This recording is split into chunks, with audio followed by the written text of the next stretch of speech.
Star Wars The Last Jedi director Rian Johnson is developing an all-new trilogy set in a galaxy far, far away, and it's exactly what the franchise needs at this point in time. Disney famously acquired Lucasfilm back in 2012 and went right to work on a full slate of annual film releases that wouldn't just add to the Skywalker saga, but also flesh out other aspects of the canon. A key selling point of Star Wars' new future was the prospect of spin-off movies that presented an opportunity to expand horizons and add to the lore. However, in the early going, things didn't exactly go that way.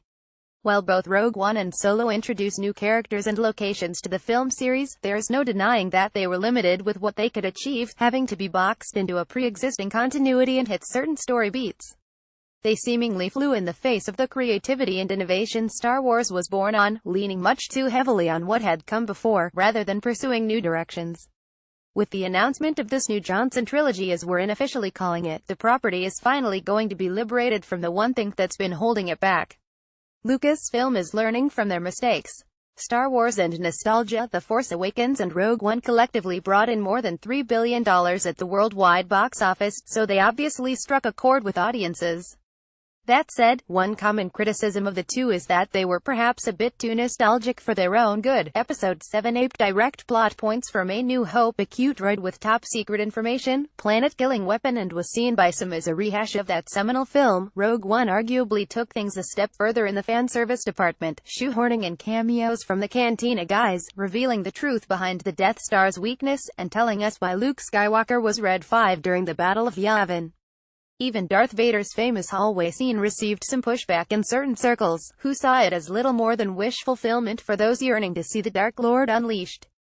Related, Star Wars needs to replace the Millennium Falcon. Solo, it seems, is going to be more of the same. The spin-off operates as an origin story for one of the franchise's most iconic characters, and plot points unveiled by Disney CEO Bob Iger scream low-hanging fruit. Among the topics, Ron Howard's film is expected to cover how Han's lifelong bond with Chewbacca formed and how Solo won the Millennium Falcon from his buddy, Lando Calrissian.